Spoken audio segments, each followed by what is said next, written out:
की बात, हैदराबाद में जो ट्रेनिंग सेंटर चल रहे हैं, संजीव श्रीवास्तव जी, भारत ही जानता है कि भारत के एक से एक बड़े दुश्मन पाकिस्तान में फल फूल रहे हैं और न सिर्फ खुद बल्कि अपने जैसे कई आतंकियों को ट्रेन करके भविष्य के लिए तैयार भी कर रहे हैं।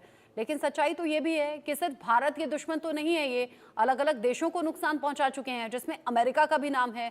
तो क्या सभी को साथ मिलकर आतंक का खात्मा नहीं करना चाहिए? सच्चाई ये है कि ये जो पाकिस्तान जहरीले सांप पाल रहा है, ये जो पाकिस्तान ने भस्मासुर जो तैयार किए हैं, ये उसको स्वयं को जो है जला रहे हैं, स्वयं उसको उसको नुकसान पहुंचा रहे हैं।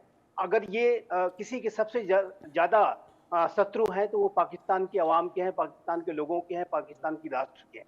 सबसे पहले मैं ये कहूँगा। दूसरा, जहां तक भारत के विरुद्ध इस तरीके की आतंक की जो साजिशें हैं, वो पाकिस्तान जाहिर है कि आज भी रच रहा है। पाकिस्तान एक ऐसे समय में कि जब वो इन भस्मासुरों से स्वयं जल रहा है, ये जो जहरीले सांप उसे लगातार डस रहे हैं। पाकिस्तान में सुरक्षा संबंधी स्थितियां लगातार दयनीय होती जा रही हैं और हमने ये भी देखा है कि तहरीक तालिबान पाकिस्तान जैसा जो आतंकी संगठन है, वो अब पूरे पाकिस्तान पर शासन करने की मंशा रखता है, पूरे पाकिस्तान का तालिबानाइजेशन करना चाहता है, पूरे पाकिस्तान में कट्टर शरिया लॉ लागू करने का उसका मंसूबा है।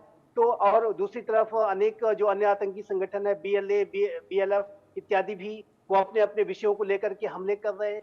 तो ऐसे में पाकिस्तान में जो सुरक्षा संबंधी हालात हैं, वो लगातार दयनीय होते जा रहे हैं और ऐसे में पाकिस्तान के हुक्मरानों के द्वारा भारत के विरुद्ध एक बड़ी साजिशें रचना और एक ऐसी जगह पे इनको ट्रेनिंग देना कि जहां पर विश्व का सबसे बड़ा आतंकी ओसामा बिन लादेन पाया गया था, जिसको कि वहां पर पाकिस्तान का जाहिर है कि वहां पर उसको संरक्षण प्राप्त था।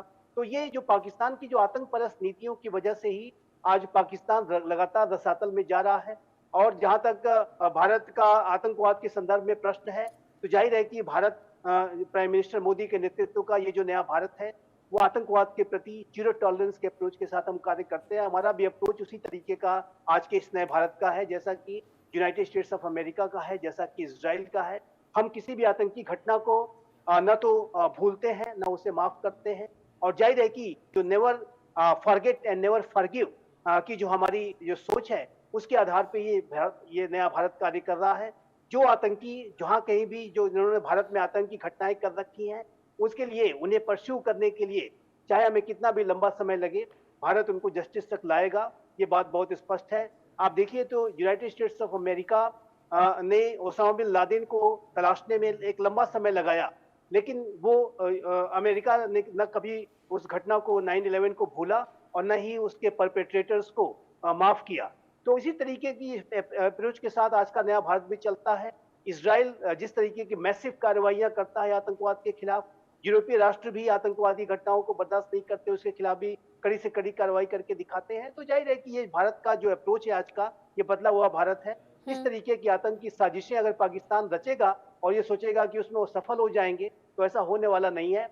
पाकिस्तान को और उसके आतंक परस्त चरित्र को भारत मुंहतोड़ जवाब देना जानता है। नेवर फॉरगेट नेवर फॉरगिव, इस नीति पर भारत चलता है। आतंकवाद को लेकर जीरो टॉलरेंस की नीति भी अपनाता है और वैश्विक स्तर पर, ये अंतर्राष्ट्रीय स्तर पर कई बार भारत अपना स्टैंड क्लियर कर भी चुका है। लेकिन कर्नल सोढी,